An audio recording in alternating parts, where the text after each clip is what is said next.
In this episode of Food Rhymes in Life, we start off with New Year's Eve in Kuala Lumpur, then meet up with professional mixologist and local expat Callan for some delicious Malay Chinese noodles before hopping a train to the town of Ipoh to check out some lovely local food and a local swap market. I'm your host, the Solo Traveler. If you want to support the channel, please subscribe, ring the bell, like the video, leave a comment, or simply tell your friends. I do everything for the show, from the editing to the voiceovers. I also create all of the music, so if you like the music, you can find me at Stabby Organs across all streaming platforms. I've left my Spotify link below, and with that out the way, please enjoy the video.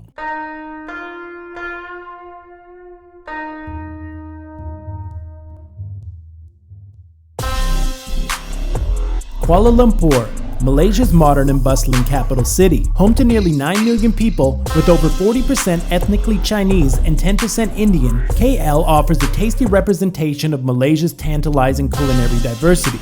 Boasting the third spot for English reading proficiency in Asia, only trailing Singapore and the Philippines, travel throughout Malaysia should be a breeze for native speakers. This, combined with its sensational cuisine, breathtaking tropical landscapes, and warm-hearted citizens, made for a magnificent month-long pilgrimage across the country. I arrived in KL on New Year's Eve for a rendezvous with mixologist, beverage consultant, entrepreneur, and all-around wild man Callan for a kidney-pummeling, adulterant-fueled commencement of 2024 at the soft opening of Peruvian restaurant Feliz and extending to parts unknown deep off into the night.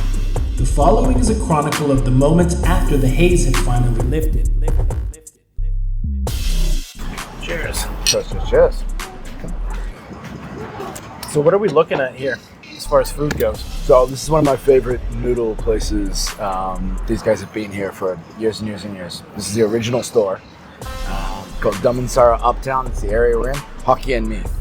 So I'm excited about this, and you know why? I love this color in the noodles. That dank brown color makes me think like something nice in a wok. It's gonna have something deadly flavor. I've stirred it all up so the sauce is like nice and juicy. It's a little hot with dig in. All right, so this is beef and prawns, right? No, pork.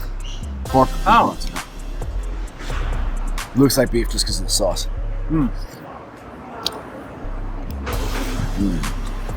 That's pretty badass. It's badass. I really love the prawns, but man, it's a little finicky. You know, the other night when we had those peeled prawns at Making Fat, and it was like you could pay a little extra to have them already peeled for you. I was just like, oh, that is such a winner idea. Like, give me that lazy white man prawns any day.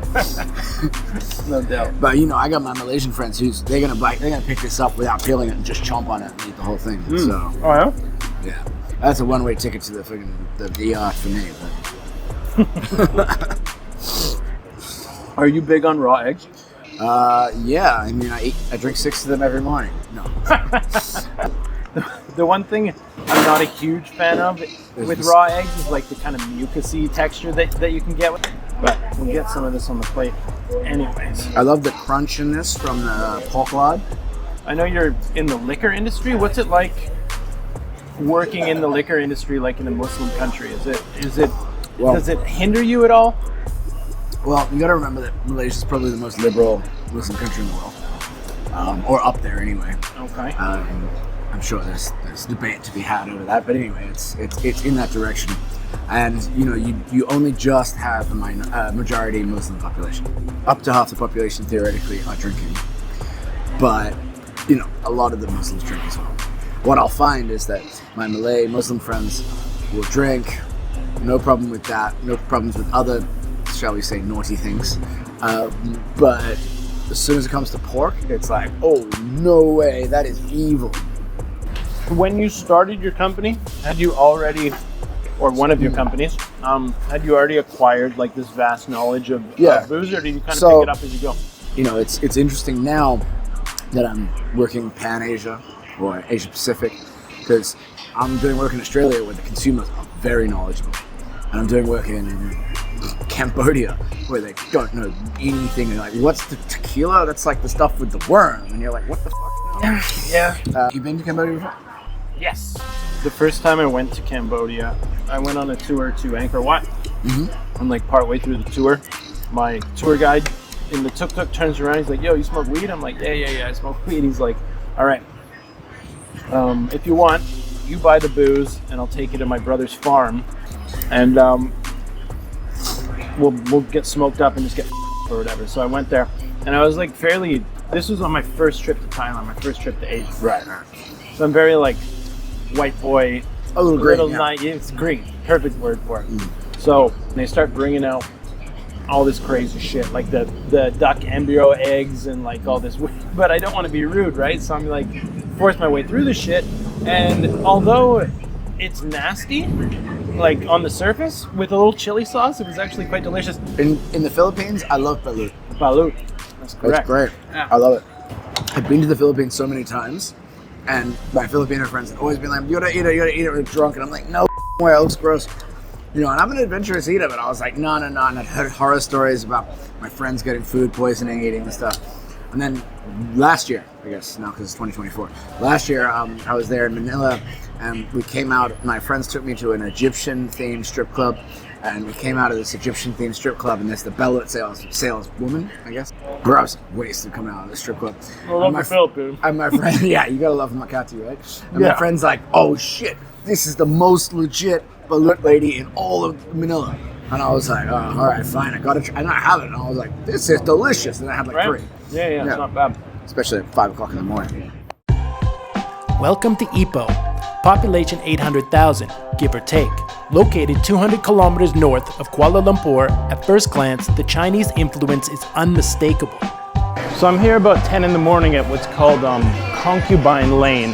Now, from what I've read online, the history is disputed. So it's either called Concubine Lane because in the late 17th century, this is where all the prostitutes and gambling dens are, or it's where rich businessmen went to buy homes for their second wives. So, you know, either way, it's a fun little history. However, I think just looking through here, it's like, it's another one of these places you think you're gonna get some culture, and it's a lot of tourist trinkets and, you know, plasticky consumerism tourism. So, not really my thing. Nothing washes out the bitter taste of disappointment quite like noodle soup, especially that of the curried variety. So I ordered a couple kinds of dim sum, some chicken and some with vegetables, and also, wow, this sunscreen's really making my face white here. No, that's not a filter. So 2 chicken dim sums and 2 vegetable, and then I've ordered like some dank ass curried soup, it looks like. First has arrived my passion fruit juice. I have a feeling this is gonna be sweet. They added a lot of sugar to stuff. Not too bad. It's pretty good, actually. I love passion fruit. That's one thing I love about being in the tropics. Passion fruit, everything. Give me whatever it is, passion fruit, I'm in. Wow, what a beautiful bowl of soup this is. We've got, well, let's give it a try first here. Get that slurp. Oh, I just got curry soup all over my shorts. Great. This soup has, it's got lemongrass, it's got mint on the top, it's got chicken, it's got shrimp, it's got crispy pork. It's a curry soup. It's got lemongrass, it's got bean sprouts.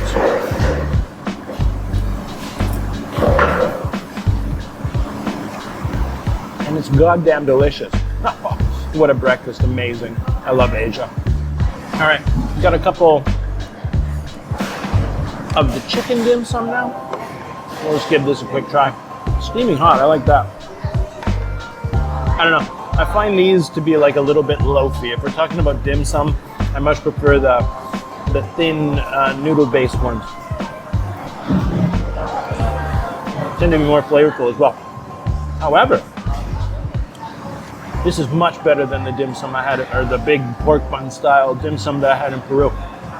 This chicken one's actually really good. Tasty, I'm surprised. But star of the show, hands down, the soup. This is one of the best soups I've ever had. It's absolutely amazing. So, if you're in Malaysia, any curry soup that comes across your table, try that bitch.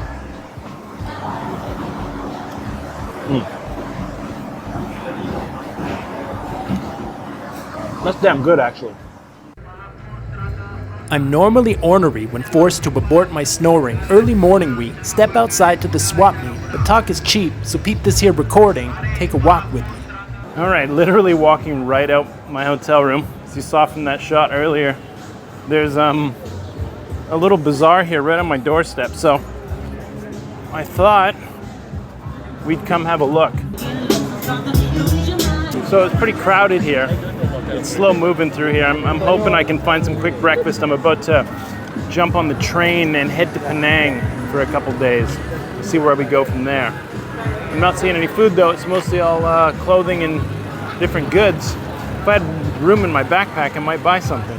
You know, we got everything from power tools to used clothing to Chinese remedies, but no food, unfortunately.